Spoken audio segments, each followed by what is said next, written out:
Welcome to Worlds Collide this week with a new episode. This is the podcast where I talk to people who moved abroad. I am your host, Victoria. And in today's episode, my guest is Rachel from Paris in France, obviously. And she moved to DC. And so, we talk about why she decided to move to DC. And a lot of times, clichés come up. I don't know. Parisian, French clichés. And then we also talk about her changing careers while she was waiting for a work permit in the US. And then of course we talk about making friends, differences, and how she likes living in DC versus in Paris. So here's the conversation. And it's a nice one. So here it is. Hey.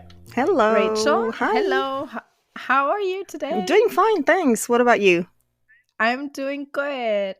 Thank you for participating on my podcast. Well, thank you for having me. Yes. So where are you from? I'm originally from France, and more specifically, I come from the western part of France, which is called Brittany. So if you see Normandy, it's just below Normandy. Okay. And now you live in the US. Right. I arrived in the US in 2021. Oh, so you're kind of still newish? Yeah, right? I'm a baby. Yeah. So, and where in the US are you now? I live very close to DC, just 20 minutes from DC. So I'm in Northern Virginia. Okay. Oh, okay. And why did you move there? Love. Okay. So cliche, right? Yeah, cliche, but yay. Okay. So I guess your husband is American? That's right. My husband was actually born in Mexico, but he lived most of his life in the States. And we met in Ireland when we were students. Okay. And then he stayed in Ireland. I went back to France. He came with me to France. And then he had an opportunity just to go back to the States because it was a really good job. And I mean, his job was great for a long time because he could travel a lot. And so he would come to Europe. And as an American, when you're in Europe, nothing is too far. So he... No, everything's close. Yeah, right? So he could always come and visit me. And so for a long time, I lived in Paris. So it was easy for him. If he was in Vienna, he would just either take a plane or take a train. And just, it was we were never far from each other, actually. Yeah. And I would come and see him in the States twice a year.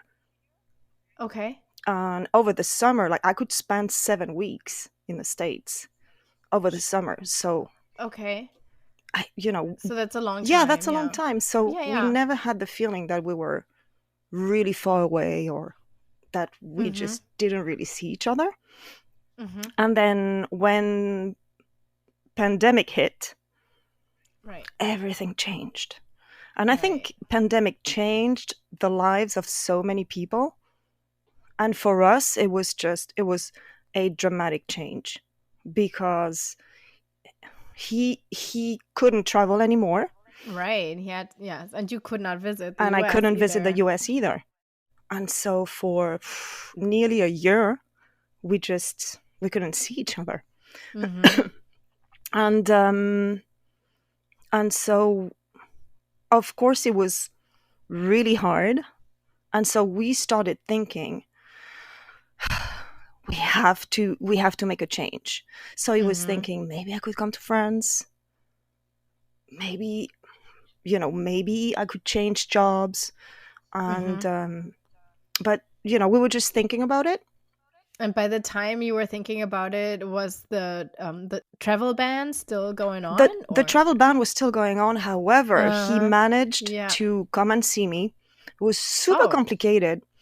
We had to file in forms with the French embassy. It was a huge file, around 70 pages long. Oh, wow. And he did the whole thing. and so he could come and see me. But we were thinking something has to change, and then the summer of 2021, I could finally come and see him in the States. Mm-hmm. And a few days before going back, I was just starting to be extremely anxious because I knew it was going to be hard just to see each other. And it was the same with him. And we had been together for a really long time. I'm not a spring chicken anymore. Yeah. Okay. So how long have you been together then? It's been 20 years. Oh, it was Oh, wow. Right? Yeah, okay. Right. Yeah, long time. Long time. Wow. 2 decades. Crazy. Yeah, right? Yeah. And so we were watching television, like something cheesy. And then he said, "Oh, we have to get married. I'm sick of this." It's the easiest way. Yeah, let's just get married. Yeah. You're not into weddings. I'm not into weddings. Whatever. Let's do something real small and let's do it. And I looked at him and I was like, I have an apartment in Paris. I have a job. Like, I have everything there. And he said, "Don't worry. We'll take care of it. We'll call friends. Whatever." Thank God I had a friend who had my keys. Okay, so you didn't even go back? I did not. Okay. So this was just, what is going to happen? It was just like, it was just like, hey, we're gonna go to the courthouse tomorrow, kind of thing? You know what? Pretty much. You know what we did? Because I was freaking out. And so he was like, wait, we have to stay focused. I have a friend and we've been friends for a long time. She's on Facebook. She's a lawyer. And I think she's into immigration law. Let me contact her right away. And let's see if what we're doing is completely crazy. And if it is, then, we'll try to find another solution. So we called her. And she said, "Yay! Congratulations! Perfect. Don't go back. I can tell you exactly what you should do." Okay. And then I was thinking, oh my gosh, we are really doing this. We are really doing this. And then, then we went to the court and we said, "Hey, we'd like to get married." And the dude was like, "Okay, cool, great. Yeah, well, this is what you have to do." And I was just looking at the gun. I was like, "These are all the papers we need?" "Yeah, basically nothing." And I was just thinking, that is so weird. Like, it would be so different in France. And we decided to get married. Like, he loves reading. I love reading. And there's this tiny secondhand bookstore where we live. And I was like, maybe it would be so cool, like, if we could get married inside that bookstore. Oh, that is so cute. Yeah. And you know what? He said, "Honey, this is America. Let's go and ask." And I was like, "Are you serious?" We went, we asked, and they said, "No probs. Give us the day, give us the time, and we'll do it." And then they closed the bookstore for you? Yeah. No probs. Nice. And so I was thinking, okay, 15th of November, because we met on the 15th of June. So the 15th was, something that made sense. And so, 15th of November, which was a Monday. And we decided not to tell anyone. Okay. Just 2 friends that we invited on that very same day just to go and hang out. And they thought that they were going to go and see some of my paintings that were being exhibited. Okay. And because it was like, it was just 2 doors down. And I said, no. It's just, let's just go to that little bookstore. And they were just thinking, what the hell's going on? And then they found out. And they were so surprised? Yeah, they were super surprised. And then we, the lady that married us said, well, if it lasts 10 minutes, it's $75. If it lasts 35 minutes, it's, I don't remember how many dollars, whatever. And I said, no, we've been together for a long time. 10 minutes is fine. Okay. And then we went to a restaurant to have a burger. Okay. Yeah, very You know, cliche. very cliche. Very American, yes. And so that was on Monday. And on Saturday night, we invited some of our friends. We didn't tell them anything. We invited them to an Irish pub because, you know, it made sense because we met in Ireland and we like that pub. It's, you know, nothing much to write home about, but it's nice and cozy. And we told them, I think we told them when it was dessert. We said, oh, by the way, we got married. Yeah. Surprise. Yeah. And they were like, what? Yeah, I bet. Yeah. And that was it. That's a great story. Thank you. And you know what? Yes. We met thanks to cheese. Because you both like cheese? Because I am cheese addict. And so I used to study history, and he was in political science. And I had to film something with other students. And the film was really bad. And I had a lot of things to do, so I was really frustrated. So those other students said, hey, there's this weird guy who was in Belgium and he brought some cheese back. Like, you should come and hang out with us. You eat the cheese, you'll feel better. And then you go home afterwards. I was like, oh, damn, I'm going to have that cheese. And that's how we met. Because he was eating dinner in the kitchen. And I said, are you the weird guy that brought the cheese? And he said, yes. Was the cheese any good? It was okay. It was a camembert. Okay. And it was pretty stinky, which is good, you know, in my book. No, yeah. Okay. So he already had the 100 points. Oh, yeah. Exactly. Yeah. And then have you been back to France ever since you got married? Yeah, a couple of times. What happened to your stuff when your friends had the keys? Well, she has the keys with her son. So, I mean, I have, you know, it's Paris, so I have a shoebox, basically. You know, it's 37 square meters, so around, I'd say 360 square feet, something like that. Something like that. I own it. So okay. So, you know, so my stuff is still there, and every time so you own it. Yeah, okay. Every time I go back, I just bring some stuff back. I've decided to just sell this year, and I have friends that have asked if they can have like a lamp or the sofa or chairs, and so I've just made lots of things, and I know what I want to bring back. Oh, right. It's not going to be a lot, obviously, but there's some stuff that I really want back. But yeah, so you know, they look like my friends are making sure that everything's fine with my little shoebox. Okay. I've decided that I don't want to keep it. Yeah, then you don't have to worry about it, right? Yeah. Yes. Yeah. I understand. And I also had to go back to France because in between my father passed. Oh, okay. I'm sorry. Thank you.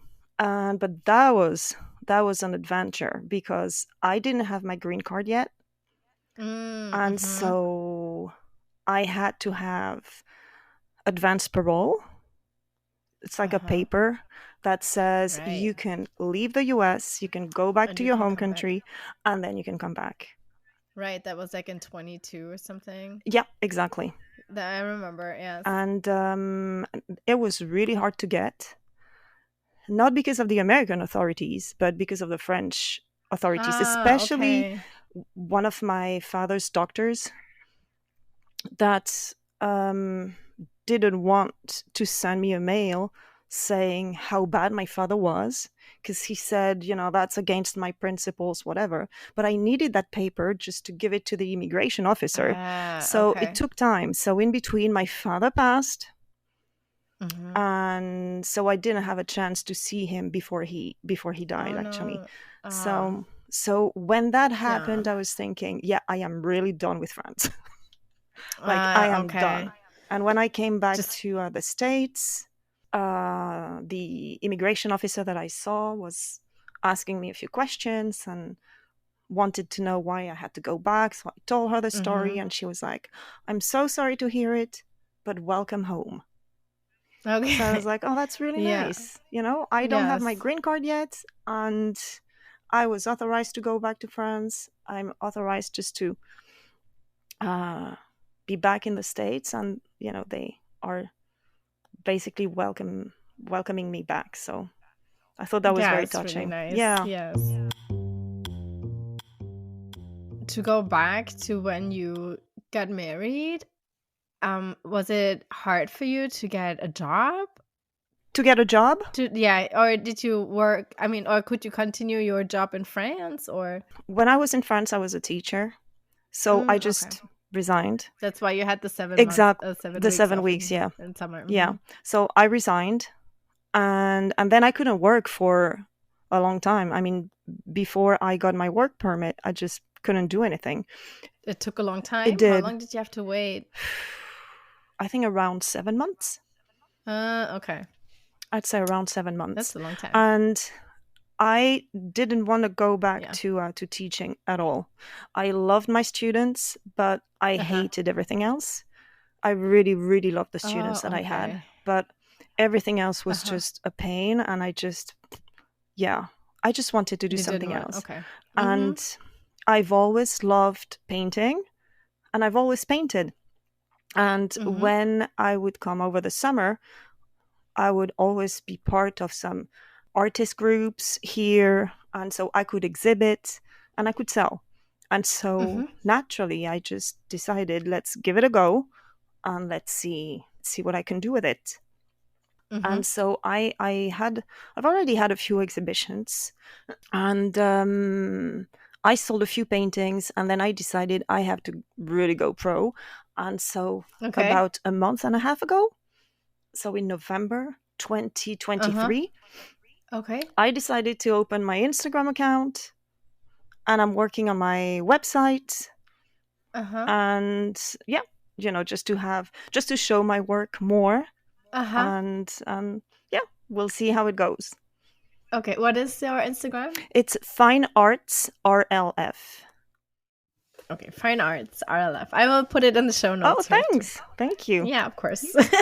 So you now are a professional artist then? Yeah, that's pretty much what I do. So I paint every day, and I because I want to have, like, you need to build a big portfolio, I guess. So I paint every day, and I'm trying just to find as many exhibitions as possible, and trying to be part of different artist groups, and yeah. Yeah, that's an effort, I guess, right? I mean, that all comes from you. Yeah, It's not like yeah, just a regular yeah, job. yeah, Yeah. exactly. So it's time consuming, but it's also, it's fun because I'm the one that Yeah. makes the rules. I'm the Mm-hmm. one that True. decides, what I should do today, what I shouldn't do, how I can grow Mm-hmm. this little business of mine, and where I want to Mm-hmm. go. So I find that really exhilarating. Mm-hmm.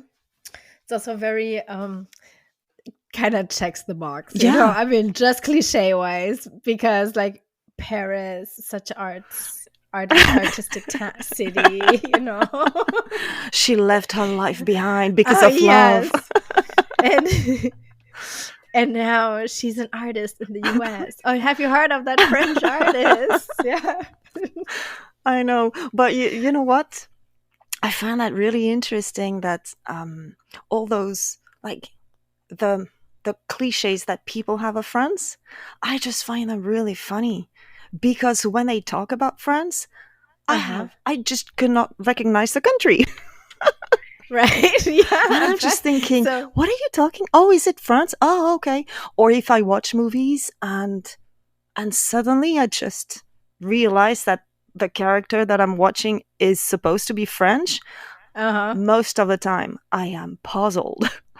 Oh, And I am really? just thinking, really? Is that how they see us? especially men. So it's, I mean, almost like either it's romantic or rude. Yeah, pretty much. Either that. Yes. And they all love cheese. Yes. Yes, and they always wear stripes. Yes. Okay, well, listen, I love stripes. Me too. I'm from Brittany, so this is where we wear stripes pretty much every day. And, I mean, they're called Breton stripes, right? And then they are. Yeah, okay. But, no, I like that cliche. Ooh la la, oh mademoiselle. Yeah. Oh, you only eat baguette. Yeah. And I guess I'm the only French person that don't really like baguettes. Oh. Mm. Is there anything that you miss, though? I miss my friends. I miss my friends from France. Like, I really do miss them because it's, we had a lot in common and we could share a lot. And it was easy to just send them a message or call them and say, hey, you want to hang out? And you didn't really know what you wanted to do. You just wanted to hang out. So the cliche was like, we're just going to walk.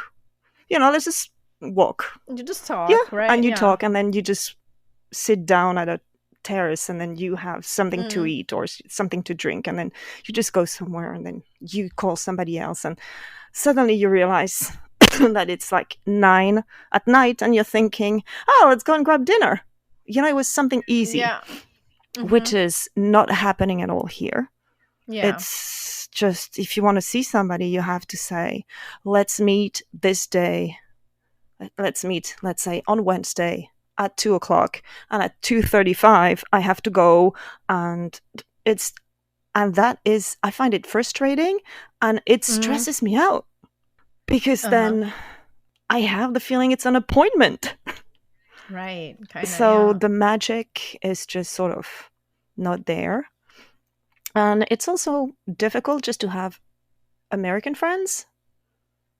But I think it's just pretty much the same everywhere. I'm sure that somebody that is not from France and that decides to live in France, I'm sure that person is going to have difficulties finding French friends as well, because, everybody has their lives. They have to deal with their problems, with their everyday routine. And, they already have their circle. Exactly. So you have to be patient, and you have to try things out, and little by little you just end up meeting people. But I think it takes a long time, because I remember when we were in Ireland, having Irish friends was also really hard. So we had friends from all over the place.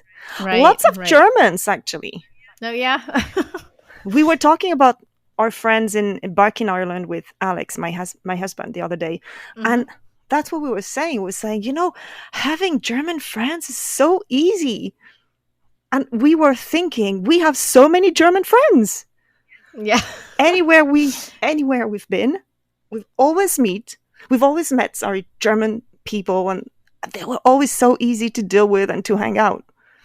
Oh, but you know what? I also always love hanging out with the French. Oh, but there you go. Yeah. There has to be something. I don't know. It was always some of our best friends in the US also French. I don't know. It was just an instant connection. Yeah. I don't know. It's so easy. Yeah, it's very easy and natural. That's the yeah. So I guess it's the same everywhere. And before Ireland, I was living in England, and it was pretty much the same. It was a bit hard just to have English friends, but having international friends was easy. So it's the same.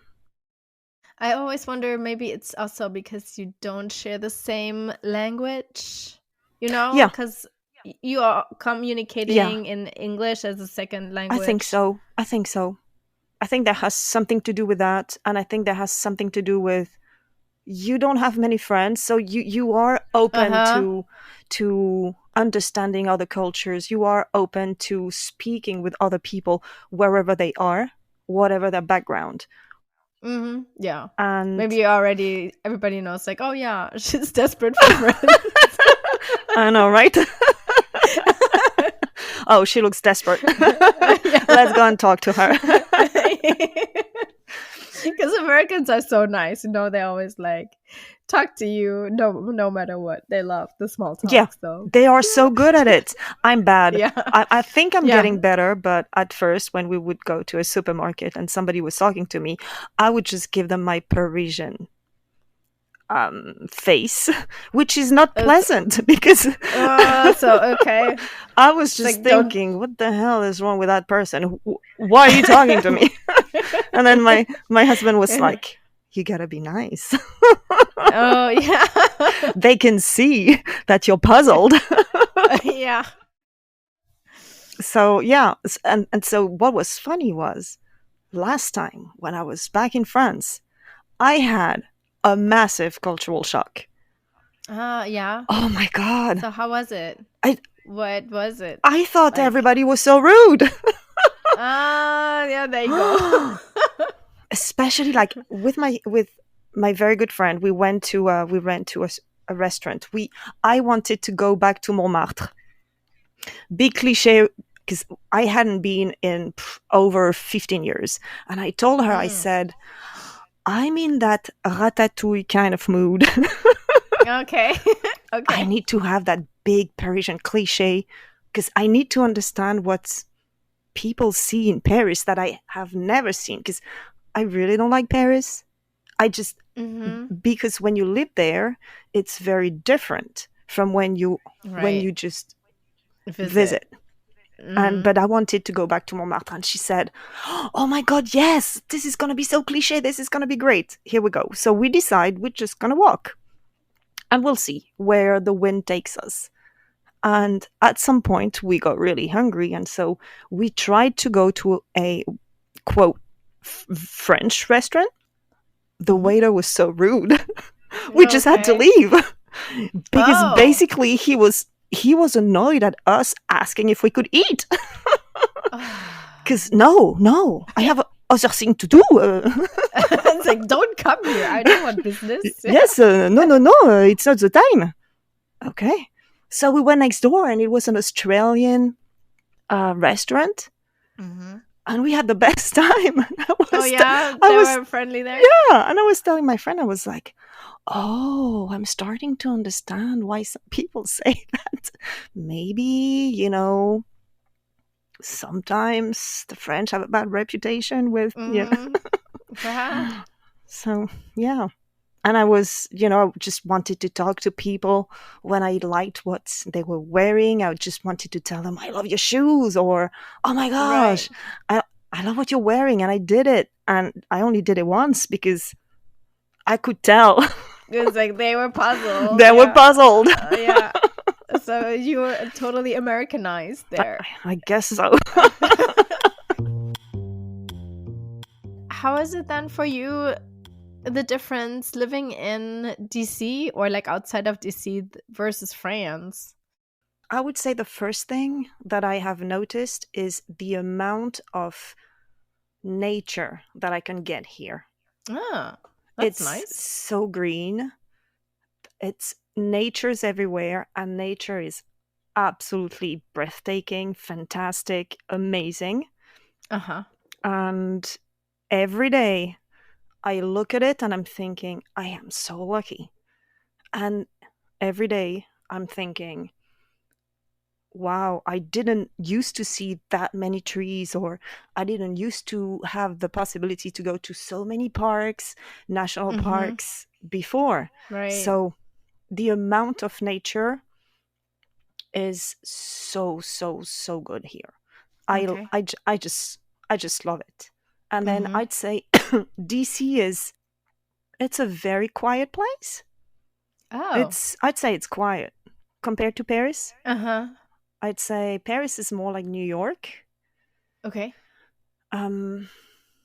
Probably, yeah. DC can get noisy, but I don't know. I just find it quiet. Okay. I have never been there. I just imagine a lot of business people there and politicians and lawyers. Yeah, lots of politicians, lots of lawyers, but it's also a lot of museums. It's very large avenues, really big buildings, beautiful architecture. Mm-hmm. Really, really good bookstores. Really good bookstores. Yeah, you got married in one. Yeah. Yeah, outside DC, Uh-huh. but yeah. And yeah, I really like that place. I really, really like it. And then outside DC, I'd say, yeah, just nature, nature, nature. And big difference is the amount of sidewalk. Sometimes it's hard to walk here In the US. in the US. And Yes. that drives me completely nuts because I'm a walker. I just like to go from point A to point B using my Mm-hmm. feet. Yeah. And so we are starting to look at a place to buy here. Uh-huh. We don't really know where exactly, but I told my husband my first criteria is to be somewhere where I can walk.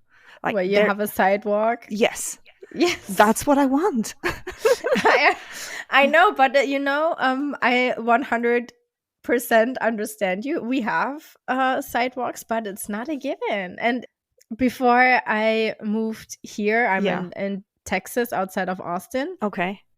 And before that, I was in California. We always had sidewalks as well. It was kind of the European vibe in the Bay Right. Area, but it was the first time that we didn't have sidewalks here, and I was like, is this even possible? Yes, right? It's like, where are they? Why are they Yes. not? I Yes. couldn't even understand it. Listen, the first time that I saw a city that didn't have sidewalks, it was in Maryland.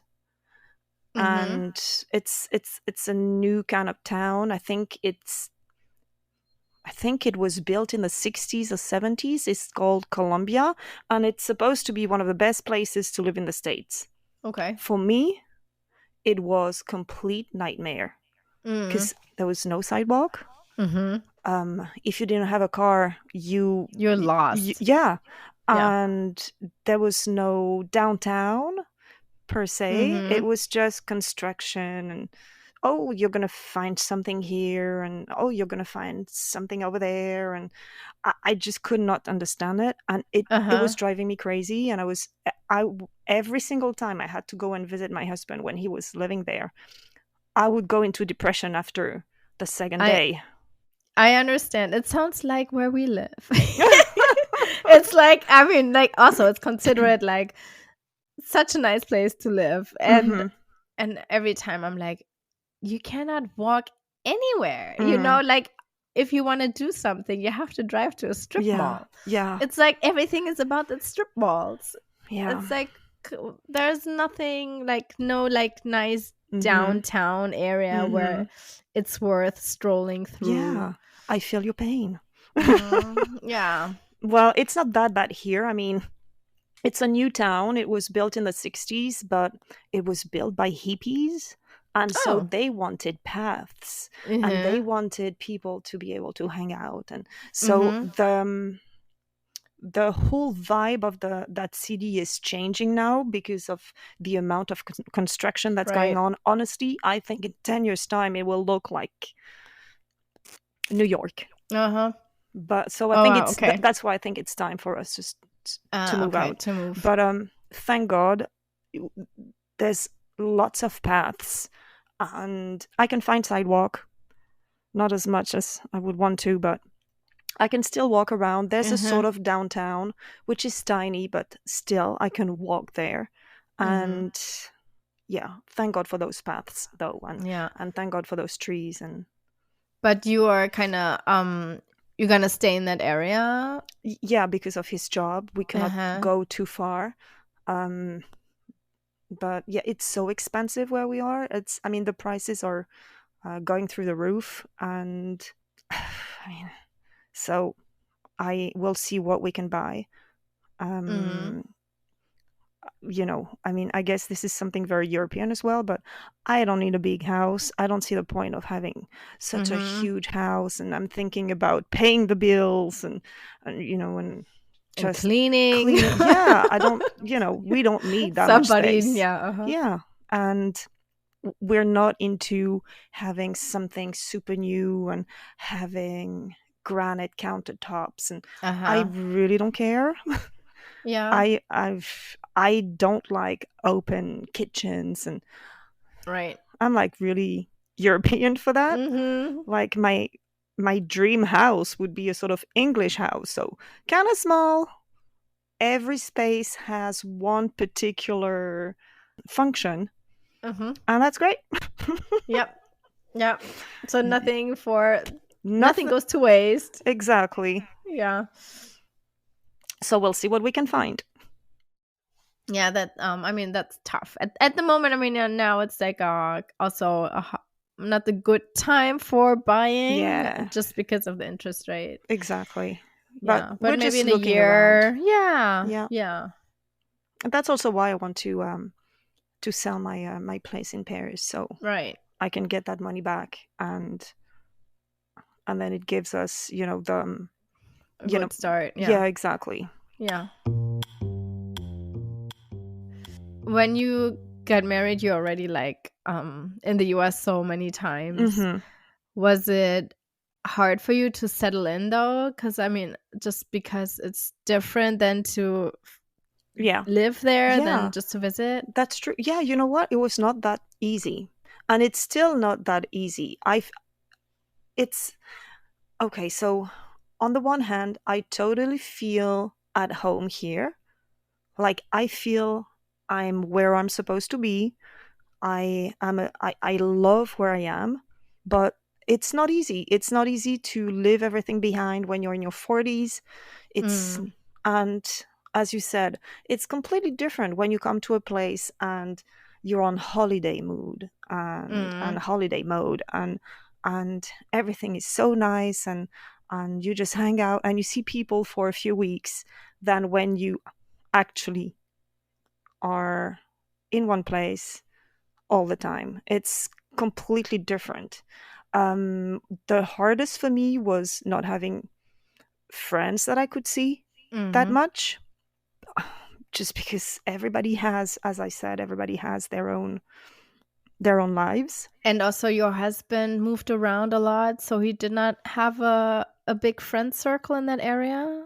He That's just he does have friends, but yeah. I mean, they're very geeky. I hope they don't listen to this. Yeah, I won't tell them. Uh-huh, okay. And So they're not like your people, kind well, of. I like hanging out with them sometimes, Uh-huh. but I don't think we have much in common. They Mm. are really into games Ah. or, stuff like that. Like, yeah, geeky, right? Uh-huh. Uh, I'm not. I mean, I'm happy that they like it, that they like games, but, I mean, it's okay.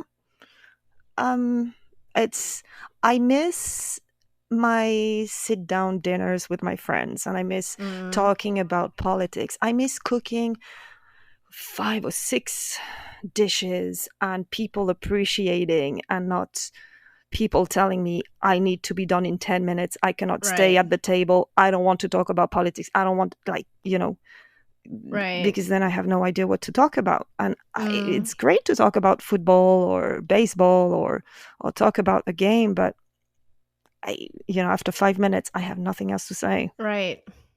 So that's what I miss the most, probably. Yeah, having those easy conversations with my friends back home, or my German friends that live either in Germany or Switzerland, or Yeah. So yeah, that's what I miss the most. I Mm. don't miss the food at all, strangely enough.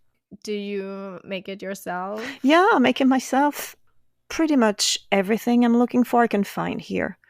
And I think it's because I'm very lucky where I live.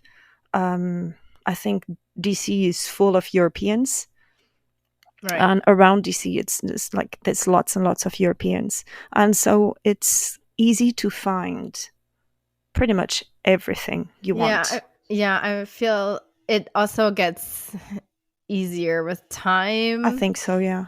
When I first moved to the US, it's like um 2008.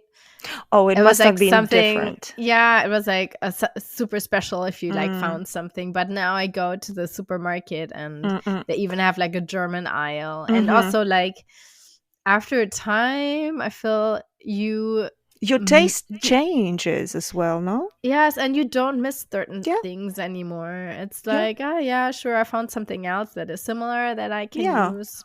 Yeah, and I'd say you also discover new ingredients. You discover Yeah, maybe new veggies, new fruits, whatever, new recipes, and you yeah, actually truly enjoy those new things. yeah, So exactly. I really don't miss my French food at all. If I miss it, I make it, and you know, yeah, It's more the thing that comes with the food, yeah, the surrounding, yeah, the yeah, conversation, yeah. and The you yeah, being exactly. together. Yes. Yeah. And is there still something that totally throws you off culturally in the US? I don't know, something that you can't get used to? It's not that I can't get used to it, it's that I don't really get it. It's the American humor. I Mm. I yeah, it doesn't make me laugh Oh, most of okay. the time, so it's still hard for me to just laugh at a lot of jokes or Mm. I just I don't really get it. And I think that probably my humor is seen as rude by a lot of locals. Ah, okay. Um because I can be quite blunt sometimes, and Okay. I guess that's something either European or French, or I don't know, but yeah, I'd say American humor is still really hard for me to just Okay. appreciate, Mm-hmm. and something that throws me off. Yeah. Mm. There's like this French comedian. Mm-hmm. He tries to make it in the US and he used his same jokes. Oh, Gad Elmaleh. Was it him? Yeah, I don't remember his name, but I heard his story and it's like the jokes did not land. I People did know. not think he was funny. Yeah, and that's Gad Elmaleh, and I kid you not, I watched one of his shows here in the States, and I Uh-huh. thought it was Okay. hilarious. Oh, really? See? Yeah. Yeah, so it's I think humor is something very cultural, like really. And some of his references were so French centered that I am not surprised that these jokes just didn't work at all. Uh, And it must have been so interesting for him and frustrating and puzzling yeah. for him to suddenly discover, hey, I'm not funny everywhere. I can be Yeah. funny back home because people actually get it, but elsewhere I'm not that funny. I think that French Canadians are actually really good at understanding French humor, understanding American humor. I think they're Mhm. really good at that. Okay. And I think it's just because they have that well, they're very close to the US, so I think they're used to Right, maybe, yes. watching a lot of American movies, seeing a lot of American comedians, listening to shows, following a lot of American comedians. So they're used to that humor, but a lot of them also go to France, have something with France, have a link with France. Mhm. Yeah. And I think they can sort of navigate between those two cultures really well. Okay. But yes, Gad Elmaleh. Yeah, I remember that. I also had like a few guests here on my podcast that also had always like trouble with humors, different kind of humors from Hmm. wherever they moved to. Yeah, So it's a I'm thing, sure it's yeah. something that that's more common than what we Yeah. think. Yeah, Yeah. For me it's sarcasm. Like I'm very I sarcastic, love but I think sarcasm, but I but think people don't they yeah, take it literally. yes, yes, So yes, so it's like, yeah, no, don't take it literally. I mean, I'm not that mean. yeah, I yeah, don't mean it that way. yeah. You know what? I used to be much more sarcastic before, and I'm Uh-huh, okay. trying to avoid it as much as I can because Yeah. just like you, I could tell that people were getting hurt when in reality, it's, take it with a grain of salt. It's Yeah. humor. But yeah, no, and I had people telling me it's not funny. So, okay, if it's not funny, I won't do it anymore. So, what I do Mhm. is I tell my little joke in my head. Right, yeah. And, I'm Okay. laughing with myself. And that's pretty much it. But yes, it seems that a lot of people here do not deal with sarcasm well. And I think the French and the Germans are very good with sarcasm. Yeah. And really dry humor. Yeah, dry humor, yeah. Was there ever a question of moving back to France with your husband? For the moment, not at all. Mm-hmm. We have no intention of moving back to France at all for the moment. We'll see in the future, but honestly, no. And we were thinking if we have to go back to Europe, probably we would go to Norway or Okay, just somewhere else. yeah, somewhere else. No intention for the moment. That's why I'm not considering myself an expat, but just an immigrant. I'm just an immigrant in the States, and I'm trying to fit in, and I'm trying to become a local as much as I can. And appreciate what I have, and I'm very lucky where I am again, and I'm really, really happy here in the States. This is not a country that's perfect, but you have to enjoy what that country can bring you and what you can do in return. And I'm very happy in the States. So no, I mean, for his job, he has to be in the States, and Right. I'm quite happy here, I'd say. Okay, that's great. That sounds really nice, actually. I mean, we all want to be at a place where we really like. Yeah, right? yeah. And I didn't really like where I was in Paris, and so I'm happy now when I go back and I can be a tourist and truly appreciate it, knowing that I'm just not gonna stay there. Yeah, This is luxury to me. Yeah. And how often have you been back? I'd say 3 or 4 times. Oh, okay, quite often. Yeah. Yeah, 3 or 4 times. I'm always very happy to go back, and I'm always very happy just to take my plane back home, which is here now in the States. So, yeah. Okay, I'm so glad you like it here. Thank you. Yeah. Thanks a lot.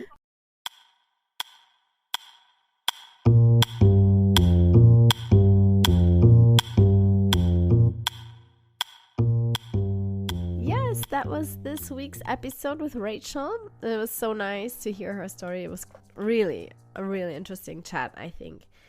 So if there are any city planners who are in the US who are listening to this podcast, then please develop more cities with sidewalks. It's so important. And yeah, you can follow Rachel on Instagram. Her Instagram account is Fine Arts RLF. You find it also in the show notes. And if you want to reach out to me, please write me an email. It's worldscollide123pod@gmail.com. Or you can also find me on Instagram. It's worldscollidepod, one word. And yeah, if you like this show, please leave a good review so this podcast can reach more people. That would be great. And I hope you tune in again next week. Until then, have a nice week and thanks for listening. Bye.